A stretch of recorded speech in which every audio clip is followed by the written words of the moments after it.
కుటుంబాన్ని తీసుకెళ్లకుండా చేశాడు. ఈశ్వర సంకల్పం రావణాసురుడికి వాళ్ళ మీద అనుమానం రాకుండా చేశాడు. ఈశ్వర సంకల్పం భర్త ఊళ్ళో లేకపోయినా సీతమ్మని రక్షించడానికి మనం ఇక్కడ ఉండాలి అని ధర్మాన్ని నమ్ముకుని వాళ్ళిద్దరూ సీతమ్మ తల్లికి సేవిద్దామన్న బుద్ధిని అలా నిలబెట్టారు. నిలబెట్టి వాళ్ళిద్దరూ ఎప్పుడెప్పుడు ప్రమాదం వస్తే అప్పుడప్పుడు సీతమ్మ తల్లిని ఊరడిస్తుంటారు. లేకపోతే ఏమో నా తల్లి ఆ శోకంలో గుండె పగిలిపోయి ఉండేదేమో. అలా ఎవరు ధర్మాన్ని నమ్ముకున్నారో వాళ్ళని ఈశ్వరుడు ఏదో ఒక రూపంలో రక్షిస్తూనే ఉంటాడు. దానికి ఎదురు లేదు. ఇది సత్యం సత్యం పునఃసత్యం. ఈ విషయాన్ని చెప్పడానికే యుద్ధకాండలో జరిగేటటువంటి విశేషాల్లో అంతగా ఎంత వ్యూహం రచన చేస్తాడో రావణాసురుడు. అటువైపు అంత ప్రమాదం మిగులుతుంది, ఇటువైపు అకస్మాత్తుగా ఊహించని రీతిలో ఎవరో వచ్చి రక్షణ చేస్తున్నారు. కాబట్టి ఇప్పుడు సీతమ్మ తల్లి ఊరట పొందింది. అక్కడ లక్ష్మణుని కన్నా ఎక్కువ ప్రజ్ఞ కలిగిన వాడు, ఎక్కువ పరాక్రమం ఉన్నవాడు, ఎక్కువ బలమున్నవాడు రామచంద్రమూర్తి. నేను మీతో మనవి చేశాను, నాగాస్త్ర ప్రయోగం చేస్తే ఇక బ్రతకడం కష్టం. ఎందుకని అంటే దెబ్బల వలన నిద్దురు కారడం వల్ల కాదు. నాగాస్త్ర బంధనం చేసినప్పుడు ఆ నాగములు, ఆ పాములు విషాన్ని ఎక్కిస్తుంటాయి శరీరంలో. ఎంతసేపు ఎక్కిస్తాయంటే ఆ వ్యక్తి మృతి చెందేంత వరకు ఎక్కిస్తుంటాయి. ఒక పక్క విషం ఎక్కిస్తూనే రక్తం పోయింది. అయినా సరే లక్ష్మణుని కన్నా ముందు రాముడు స్పృహ పొందాడు. ఆయన సమస్త అస్త్ర శస్త్ర విశారదుడు. వేదేచ వేదేషు వేదాంగేషు చ నిష్ఠిత అని కదా హనుమ చెప్పారు. ఆయనకి తెలుసు సమస్త అస్త్రముల గురించి. కాబట్టి ఇప్పుడు ఆయన ఒక నిర్ణయానికి వచ్చారు. నేను స్పృహని పొందాను, కానీ నేను లేచి నిలబడి ఏదో చెయ్యగలనన్న నమ్మకం లేదు. ఎందుకంటే ఈ అస్త్రం విడిచిపెట్టరు. ఎవరూ వచ్చి విడిపించగలిగిన వాళ్ళు లేరు. ఋషులే వచ్చినా, దేవతలే వచ్చినా, ఇంద్రుడే వచ్చినా ఇక ఈ అస్త్రాన్ని విడిపించలేడు. నేను కనీసం స్పృహని పొందాను, ఈ లక్ష్మణుడు స్పృహని పొందలేదు. కాబట్టి ఇతను మృత్యువుని పొందుతున్నాడు అనుకున్నారు రామచంద్రమూర్తి. నేను నరుడి కథ కాదండి వినమన్నాను. ఇప్పుడు రాముని యొక్క శీల వైభవం బయటకు. ఆయన సీతమ్మ గురించి ఏడవలేదు. ఆయన ముందు దేనికి ఇచ్చారంటే పక్కన పడిపోయి ఉన్నటువంటి లక్ష్మణుణ్ణి చూసి ఇచ్చారు. అది రాముని యొక్క ప్రేమ అంత గొప్పగా ఉంది. సహజం కదండి, పక్కన తమ్ముడు ఎలా పడిపోయి ఉన్నాడు. కిన్నుమే సీతయా కార్యం కింకార్యం జీవితేనవా శయనాం యోధ్య పశ్యామి భ్రాతరం యుధి నిర్జితం. ఇలా ప్రాణములను పోగొట్టుకుని నా తమ్ముడైన లక్ష్మణుడు భూమి మీద నా పక్కన నెత్తిటి మడుగులో పడుంటే నేను కనీసం లేచి లేవనెత్తలేనటువంటి స్థితిలో ఉన్నాను. ఇక నాకు సీత లభిస్తే మాత్రం ఏమి సంతోషం. తమ్ముడు మరణించిన తరువాత నాకేం ఆనందం ఉంటుంది అంటే ఎంతమంది ఏడిచేటట్టు చెయ్యగలిగాడో చూడండి ఆ ఇంద్రజిత్. శక్యా సీతా సమా నారీ మర్త్యలోకి విచిన్వత న లక్ష్మణ సమోభ్రాత సచివ సాంపరాయిక. దీన్ని మీరు సహృదయంతో అర్థం చేసుకోండి. సీతమ్మ లాంటి కాంత, అటువంటి గుణములు కలిగిన కాంత మళ్ళీ దొరకచ్చు, కానీ తోడ పుట్టిన వాడన్నవాడు మాత్రం ఆ జన్మకి వాడొక్కడే. ఇక మళ్ళీ తోడ పుట్టిన వాడు ఉన్నవాడు ఉండడు. ఇది బాగా జీర్ణమైతే అన్నదమ్ములతో దెబ్బలాడడం, అన్నదమ్ముల్ని ఇక నువ్వు నేను మాట్లాడుకోవద్దు అన్నమాట అనడం చాలా కష్టం. ఇది ఒకడికే తెలిసి రెండో వాడికి తెలియకపోతే తెలుసున్నవాడు పొందేటటువంటి వ్యథ వేరుగా ఉంటుంది, తెలియని వాడుకి ఉండేటటువంటి ఉగ్రత వేరుగా ఉంటుంది. అన్నదమ్ముల్లో అన్నకో తమ్ముడికో ధర్మం తెలుసు అనుకోండి, అన్నకో తమ్ముడికో తెలియదు అనుకోండి, ఇద్దరే ఉండి చాలా క్లిష్టంగా ఉంటుంది ఆ పరిస్థితి. ఎవడికి ధర్మం తెలుసో వాడు నలిగిపోతుంటాడు, జ్ఞాపకానికి వచ్చిన రెండో వాడు చాలా బాధ్యతారహితంగా. అది ఏదో గత జన్మలలో చేసుకున్న పాపం బహుశా క్షయం అవుతుంది అని అనుకోవచ్చు. కాబట్టి ఇప్పుడు రామచంద్రమూర్తి అంటారు, ఇటువంటి లక్ష్మణుడు, ఇటువంటి సోదరుడు నేల పడిపోయి ఉన్నాడు. సీతమ్మ లాంటి కాంత దొరుకుతుందేమో, తోడ పుట్టిన వాళ్ళన్న వాళ్ళు మాత్రం ఈ జన్మకి ఇంతే. ఇక కొత్తగా రావడం ఉండదుగా అన్నదమ్ములు. అయ్యో ఇలా పడిపోయాడు లక్ష్మణమూర్తి. పరిత్యక్షామ్యహం ప్రాణాన్ వానరాణాంతు పశ్యతాం యది పంచత్వమాపన్న సుమిత్రానందవర్ధన. నా సోదరుడైనటువంటి లక్ష్మణమూర్తి ప్రాణములను విడిచిపెట్టాడు కాబట్టి ఈ వానరుల సమక్షంలో నేను కూడా ప్రాణం విడిచిపెట్టేస్తాను. ఈ కౌసల్య ఈ సుమిత్రానందవర్ధనుడైనటువంటి లక్ష్మణమూర్తి చాలా గొప్పవాడు, నాకు కుడి భుజము వంటి వాడు, గొప్ప సహాయకుడు. ఇటువంటి వాడు ఇలా నేల మీద పడిపోయిన తర్వాత నిజంగా ఒకవేళ నేను బతికి సీతమ్మనే పొందిన, నేను తిరిగి కోసల రాజ్యానికి వెళ్ళినప్పుడు సుమిత్ర ఎదురొచ్చి, నా కొడుకు నీకు సహాయం చేయడానికి నీతో వచ్చాడు కదా, ఒక్కడవే వచ్చావే, నా కొడుకు ఏడని అడిగితే నేను ఏం చెప్పను? నిజంగా రామచంద్రమూర్తి యొక్క ప్రేమ, అన్నదమ్ముల ప్రేమ అంటే ఎలా ఉండాలి అన్నదానికి రాముడు మార్గదర్శకంగా నిలబడతాడు. నేను ఆనాడు చెప్పలేను కాబట్టి అసలు నేను జీవితంలో చేసిన పెద్ద తప్పంటూ ఏదైనా ఉంటే, దిగ్మాం దుష్కృత కర్మాణం అనార్యం యత్కృతే హ్యసౌ లక్ష్మణ పతిత శేతే శరతల్పే కథాసువంత్. లక్ష్మణుణ్ణి అరణ్యవాసానికి తీసుకురావడం నేను తిరస్కరించద్దు, తమ్ముడా నువ్వెందుకురా అరణ్యవాసానికి అనవద్దు, అరణ్యవాసానికి తీసుకొచ్చాను. నేను చేసినటువంటి పాపకార్యము యొక్క ఫలితం ఇప్పుడు అనుభవిస్తున్నాను. ఇప్పుడు ఈ లక్ష్మణమూర్తి ప్రాణాలని విడిచిపెట్టారు అని, యథైవ మాం వనం యాంతం అనుయాతో మహాద్యుతి అహమప్యనుయాస్యామి తథైవైనం యమక్షయం. నేను అరణ్యాలకు బయలుదేరుతున్నప్పుడు అన్నా నిన్ను సేవిస్తాను అని నా వెంట వచ్చాడు. అటువంటి లక్ష్మణమూర్తిని నేను దక్కించుకోలేకపోయాను. ఇష్టబంధుజనో నిత్యం మాంచ నిత్యం అనువ్రత ఇమామద్యగతో వస్తాన్ మమా నార్యస్య దుర్నయై. ఆయన బంధువుల చేత అందరి చేత ప్రీతిని పొందినవాడు, బంధువులందరి చేత గౌరవింపబడినవాడు. అటువంటి వాడు ఇటువంటి దురవస్థకి లోనైనటువంటి వాడు. యన్మయాన కృతో రాజా రాక్షసానాం విభీషణ తత్య విద్యా ప్రలప్తం మాం ప్రదక్షతి సంశయ. ఇటువంటి లక్ష్మణమూర్తి పరమప్రీతితో నాతో మాట్లాడేవాడు, ఎన్నడూ కోపగించేవాడు కాడు. ఇటువంటి లక్ష్మణమూర్తి మరణించాడన్నది నాకు పెద్ద వేదన. రెండవ పరివేదన ఏమిటి? రామో దీర్ణాభిభాషతే నాకిన్నాళ్లు పేరు. నేను విభీషణుడికి మాటిచ్చాను, నీకు లంకారాజ్యం ఇస్తాను అని పట్టాభిషేకం చేశాను. ఇప్పుడు లక్ష్మణమూర్తి వెళ్ళిపోయాడు, నేను కూడా వెళ్ళిపోతున్నాను. నాకు మిథ్యావాది అని పేరు. ఎందుకని అంటే నేను ఇచ్చిన మాట నిలబెట్టుకోలేదు. నేను విభీషణుడికి లంకారాజ్యం ఇవ్వలేదు, రావణాసురుణ్ణి సంహరించలేదు. అంగదంతు పరస్కృత్య ససైన్య ససుహృజ్జన సాగరంతర సుగ్రీవ నీలేనచ నలేనచ. అంగదంతు పురస్కృత్య, నీవు అంగదుణ్ణి తీసుకుని ఓ సుగ్రీవ, ససైన్య ససుహృజ్జన, నీ యొక్క సుహృత్తులు స్నేహితులతోటి సైన్యంతో అంగదుడితోటి కలిసి మళ్ళీ ఆ సేతువు మీద వానర రాజ్యానికి అందరూ తిరిగి వెళ్ళిపోండి. సుగ్రీవ ఇక్కడ ఉండవద్దు, ఎందుకంటే నీలేనచ నలేనచ, నీలుణ్ణి నలుణ్ణి కూడా నీతో తీసుకుని వెళ్ళిపో. ఎందుకంటే ఇక మేమిద్దరం ప్రాణములతో ఉండడం సంభవం అయ్యేటటువంటి విషయం కాదు.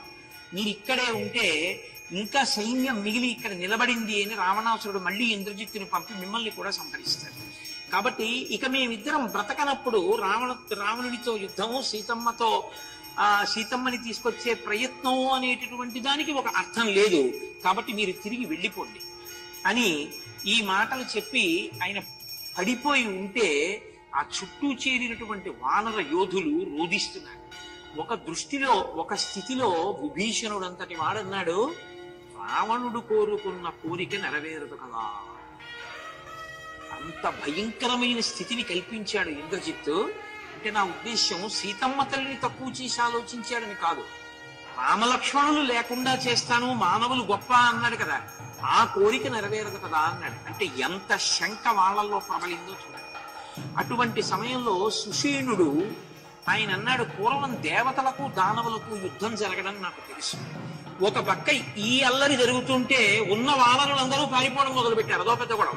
ఎందుకో తెలుసండి, అదే సమయంలో విభీషణుడు పరిగెత్తుకుంటూ వచ్చాడు రామచంద్రమూర్తి దగ్గర.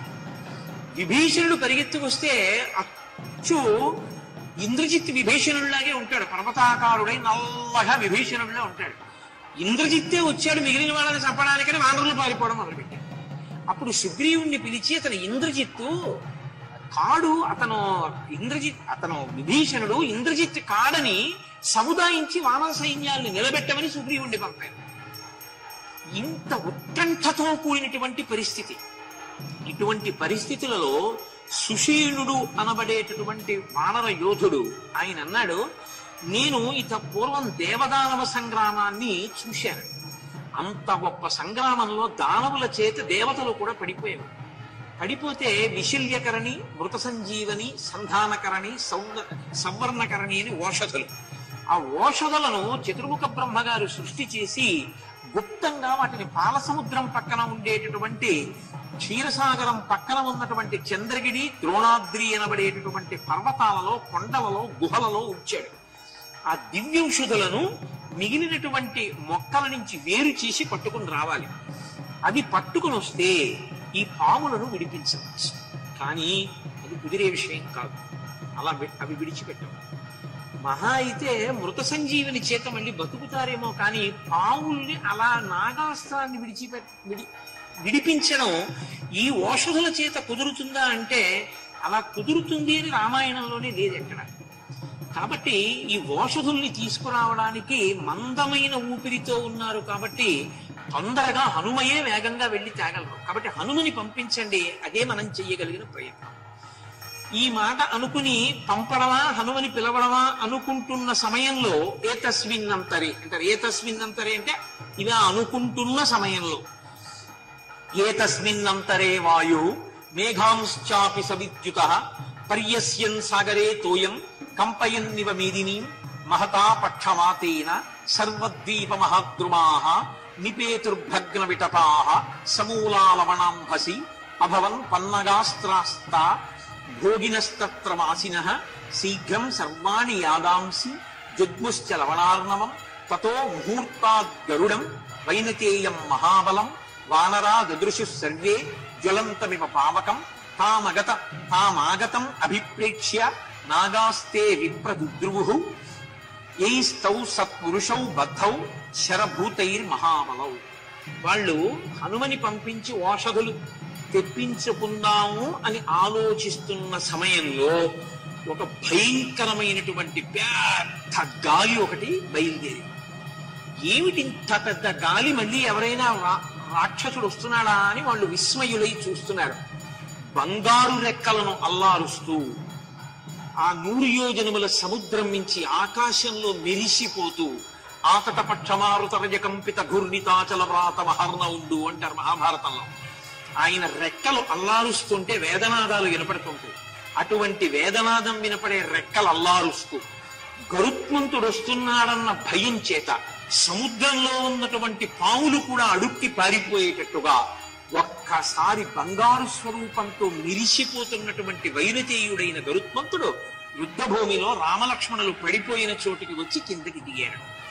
ఎప్పుడైతే గరుత్మంతుడు వచ్చి కిందకి దిగారో ఇంత నాగాస్త్రబంధనం చేసి అవయవాలన్నింటినీ కట్టేసిన పక్కన ఆయన కోదండం పడిపోయి వింటితాడు ఊడిపోయి ఉన్నా, చెయ్యి పట్టుకోవడానికి వీలు లేకుండా ఇలా విచ్చిపోయి ఉన్నా, వాళ్ళ శరీరములకు పట్టినటువంటి అస్త్రరూపమైనటువంటి నాగములన్నీ గరుత్మంతుణ్ణి చూసి భయపడి విడిచిపెట్టి పారిపోయి ఒక్కసారి రామలక్ష్మణులు ఇద్దరు పూర్తి స్వస్థతని పొంది ఆ గరుడు ఎంతో సంతోషంగా రామలక్ష్మణులు ఇద్దరిని తన యొక్క చేతితో ఇలా నిమిరేటప్పటికి వాళ్ళ ఒంటి మీద ఉన్నటువంటి గాయములన్నీ కూడా పోయి పూర్వం ఎలా ఉండేవారో అటువంటి స్థితిని పొందేసి పూర్వం ఉన్నటువంటి బలం, పూర్వం ఉన్నటువంటి శక్తి కన్నా ఇప్పుడు ద్విగుణీకృతమైన శక్తితో, ద్విగుణీకృతమైన బలంతో లేచి నిలబడ్డారు. నిలబడితే రామచంద్రమూర్తి గరుత్మంతుణ్ణి చూసి, ఇదే నేను నరుడి కథ గుర్తుపెట్టుకోండి అంటాను. విష్ణు అయితే వెంటనే గరుడా వచ్చావా అనాలి. రాముడు అలా అనడు. భవత్ప్రసాదాద్యసనం రావణి ప్రభవం మహత్ ఆవామిహ వ్యతిక్రాంతౌ పూర్వవత్ బలినౌ కృతౌ. మహానుభావ, మీరెవరో మాకు తెలియదు. ఇటువంటి ఆపత్కాలంలో మీరు వచ్చారు. మాకు కలిగినటువంటి ఆపద తొలగిపోయింది. నీవు పూర్వం ఎటువంటి బలం కలిగిన వారమో అంతకన్నా ఎక్కువ బలాన్ని ఇప్పుడు పొందాం. మాకు మిమ్మల్ని చూస్తుంటే మనసులో ఎలా అనిపిస్తోందో తెలుసా? యథా తాతం దశరథం యథాజంచ పితామహం తదా భవంతం ఆసాద్య హృదయం మే ప్రసీదతి. మిమ్మల్ని చూస్తుంటే మా తండ్రి దశరథ మహారాజు గారిని చూసినట్టు, మా తాతగారు రజమహారాజు గారిని చూసినట్టు ఎంతో సంతోషంగా ఉంది. కో భవాన్ రూప సంపన్నో దివ్య స్రగనులేపన వసానో విరజే వస్త్రే దివ్యాభరణ భూషిత. మీరు దివ్యమైనటువంటి చందనాన్ని అలదుకున్నారు, మంచి పుష్పహారములను ధరించారు, చాలా విలువైనటువంటి బట్ట కట్టుకుని ఉన్నారు. మహానుభావ, మీరెవరు? ఎందుకొచ్చి మమ్మల్ని రక్షించారు? మాకు చెప్పవలసింది అన్నారు. వెంటనే ఆ గరుత్మంతుడు మాట్లాడుతూ, అహం సఖాతే కాకుత్స ప్రియ ప్రాణో బహిశ్చర. ఓ సఖా, స్నేహితుడా రామ, నేను నీకు బహిప్రాణము వంటి వాడను, ఎప్పుడూ నీతో కలిసి ఉండేవాడను. అంతకన్నా ఇప్పుడు చెప్పడం కుదరదు. నీకు నాకు అంత స్నేహం ఉంది.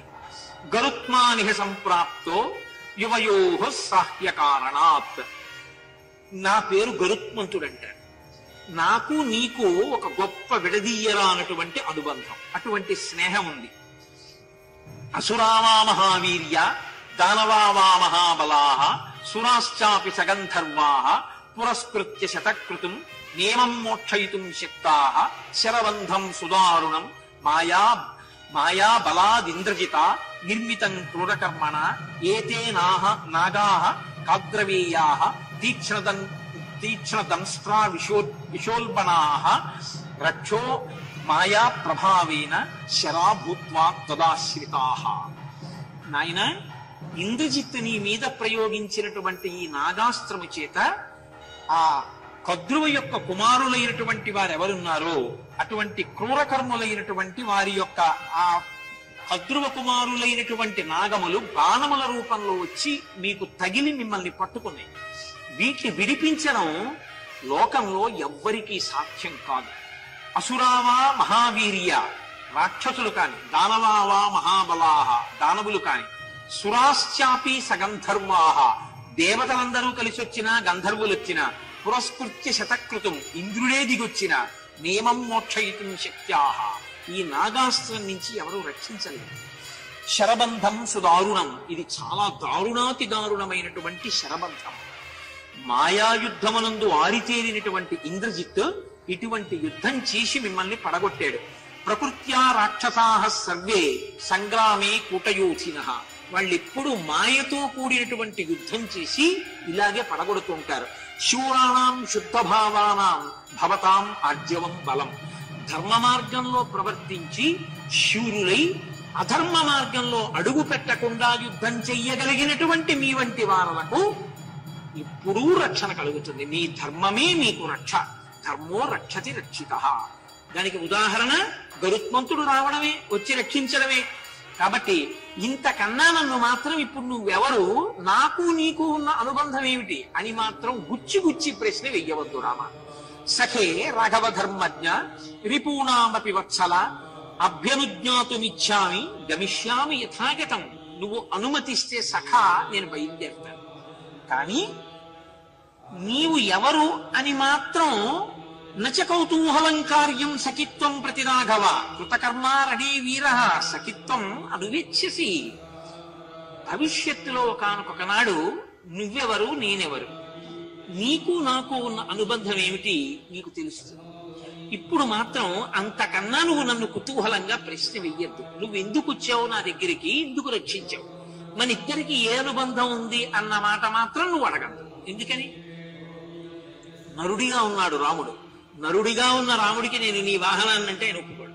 నువ్వు నాకు వాహనాన్ని ఏంటి, నేను నరుడిని అంటే. నరుడిగా పూర్ణంగా ఉన్నాడు కాబట్టే రావణ సంహారం చేశాడు. కాబట్టి ఇప్పుడు ఆ ప్రశ్న ఆ జవాబు గరుత్మంతుడు చెప్పలేడు. కాబట్టి ఇంతకన్నా మీరు నన్ను అడగవద్దు. బాలవృద్ధావశేషాంతు లంకాం కృత్వా శిరోర్మిభిః రావణంచ రిపుం హత్వా సీతాం సముపలప్స్యసే. వృద్ధులు బాలులను మాత్రం విడిచిపెట్టి ఈ లంక అంతా నశింపచేసి సీతమ్మ తల్లిని నువ్వు పొందగలవు. ఇత్యేవ ముక్త్వా వచనం సుపర్ణ శీఘ్ర విక్రమ రామంచ విరుజం కృత్వా మధ్యే తేషాం వనౌకసాం. ఈ మాటలు రామచంద్రమూర్తితో లక్ష్మణమూర్తితో చెప్పి గరుత్మంతుడు పరమ సంతోషంగా ఎలా వచ్చాడో అలా మళ్ళీ రెక్కలల్లారుస్తూ సముద్రం మీదుగా వెళ్ళిపోయాడు. ఆయన వచ్చినటువంటి కారణం చేత వానర సైన్యం అంతా మళ్ళీ ద్విగుణీకృతమైనటువంటి ఆనందాన్ని పొందారు. పొంది రామలక్ష్మణులు ఇద్దరూ మళ్ళీ తేజోవిరాజితులై లేచి నిలబడి కోదండాలు చేత్తో పట్టుకునేటప్పటికీ వానర సైన్యం అంతా ఉత్సాహాన్ని పొంది ధర్మమూర్తి అయిన రామచంద్రమూర్తి కాపదొస్తే గరుత్మంతుడే వచ్చి రక్షించాడు, మనకేమిటి లోటు రాముడుండగా అని ఒక్కసారి అందరూ జై శ్రీరామచంద్రమూర్తికి జై అరుస్తూ అందరూ మళ్ళీ యుద్ధానికి సిద్ధపడి పెద్ద పెద్ద నాదములు చేశారు. పిలిచి ఏమైందో వెళ్ళి చూసి రండి అన్నాడు. గబగబా గూఢచారులు మేడ మీదకెక్కి చూశారు. అయ్యా, మీతో ఇంద్రజిత్తు ఎవరిని పడగొట్టానని చెప్పాడో వాళ్ళు ఇతపూర్వం మేము చూసిన కన్నా తేజో విరాజితులై నిలబడి ఉన్నారు.